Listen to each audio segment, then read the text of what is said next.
Hey guys, it's Narelle here, and welcome back to a new video. Over the past course of my videos, a lot of you guys have been asking for a hair coloring tutorial, and I was like, you know what, if more than one person asked for it, then it might be important for me to do it. So here it is, and I just want to state, do not copy how I do this. Take some points that you like that I do and apply it to your own style, because if you just mock everything I do, you're not really learning anything. So that's the point of tutorials. So just keep that in mind. So for how I do things, I actually pick out 3 darker colors. The third color is more of a option if and if you do not like how dark your hair is, you can use that extra shade to kind of pop it out a little bit more. And that light color is basically meant to go over the 2 darker colors and add a highlight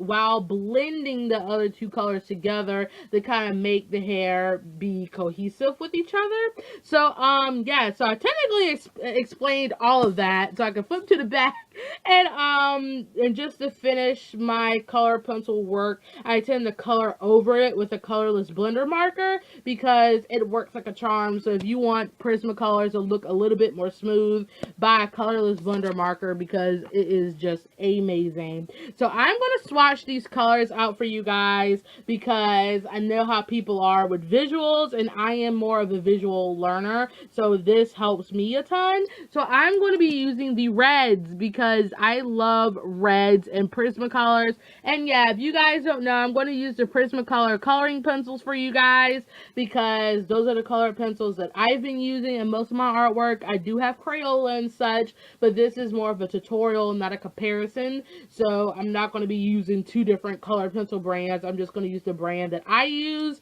and it's technically a brand that everyone is kind of familiar with. So for my 2 shades, I use Crimson Red and Poppy Red, which I will actually swatch out for you guys because I kind of like seeing a visual. And yes, so those are my 2 shades, and if my hair is not dark enough, I do use a Tuscan Red. And honestly guys, Tuscan Red has become one of my favorite colors ever. I might like it a little bit more than yellow, but I am just in love with Tuscan Red. And for my highlight, I use Carmine Red, which is a nice reddish pinkish color. So I'm like, yes, I love it. So this is the swatches of my colors. So basically I just use 4 pencils to do my hair. Not too much, not too crazy, because I'm not that type of person that uses 20 different pencils for hair. So yes, so I am going to actually draw someone for you guys to demonstrate how I color hair. And based on the colors, you guys can already tell who I'm going to draw. I'm going to be drawing Aiko for you guys because she's Bae times 1,000, and she's honestly one of my popularest characters. Everyone draws her, and I'm like, I gotta use her for this one. So I'm going to sketch it out, ink it, and then I'll come back and show you guys how I color.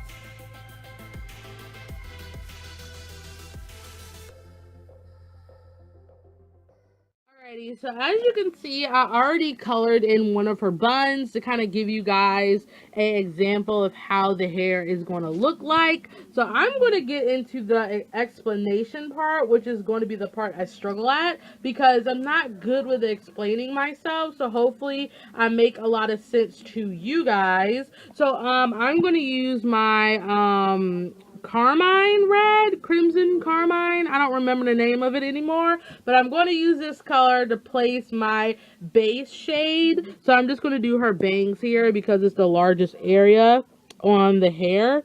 So I basically go over my line art which is actually what I want to follow, because you do your line art as a guide to follow when you're coloring something.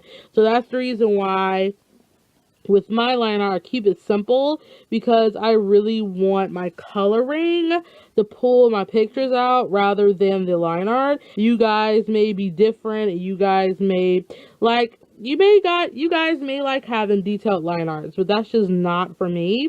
So as you see me do, I'm actually rotating my image, because if you actually rotate your drawing, you can get a lot of curves that if you kept the drawing up, you would not get. So basically, that's how I color with the base shade. So now I'm going to go over it with this color. So the key for me whenever I'm coloring hair is that I don't want this color to be too overpowering over this color. So I tend to keep it at the ends of the hair. So yeah, that's basically what I do with this color. So it's the same process. Just go over the lines and, you know, keep up. And oh, I forgot to mention this, but keep a part of the hair white. So I can add that highlight, because I don't want to add my highlight over a part where it has color and the highlight won't show through as much. So yeah. So I feel like this is going to get really repetitive and boring for you guys, because it's technically the same thing over and over again. And I think that's the reason why I don't finish my traditional pictures as fast as I want to, because I am very OCD with details and stuff. So I'm just like, I'm sorry. So now I'm going to take my lighter color, which is this color, to add the highlight. So I'm just going to go in very hard, because with Prismacolors, you're going to have to use pressure. Yes, it may look really muddy, but it's going to pay off in the end, because at least you're burnishing all the colors that are there. So right now, you're just like, hey, I can't see nothing. It doesn't look like it's shaded. It doesn't look interesting. So that's the reason why I kept telling you guys, hey, pick another darker color, because it will pop it out. So now I'm going to take my Tuscan Red, and I'm going to go over this to make sure I leave some bit of the highlight there. So as you can see the hair pop out more, because the extra shade, which is the Tuscan Red again, is bringing out the colors, or the dark, or the shades, I mean. So now I'm actually going to take my colorless blender and blend all of this together, and I'm actually going to use my hashtag coloring colorless blender, because I love this thing like it's a maze. So basically, you're just going to go over the color pencils with this, and it smooths them out. As you can see how smooth that looks. So it smoothens the wax down, so you don't see any of the white of the paper. And I use this with all my colored pencil pieces. So now I'm going to go in with a white color pencil to add the final touches. And the white kind of just brings out the red. And I just really love adding white in the hair.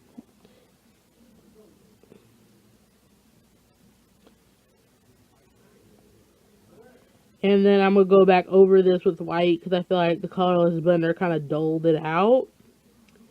So basically, that is how I color hair, guys. I'm going to kind of zoom it in so you can see what I did. And this paper is not the best paper, but at least you kind of get where I was going with. But again, I just do those 3 steps repeatedly until I get a finished product. So I'm actually going to finish this on camera, but it's going to be a speed paint, so I don't have to take up all you guys' time. So I'm going to go ahead and finish this, and then I will end the video. So I will see you at the speed paint.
Guys, so Aiko is finished. I actually colored her all the way. I did add some Copics for the face in the background because Copics make everything a lot easier to do. So I hope you guys like this tutorial. I hope I explained everything well enough so you can grasp what I was saying.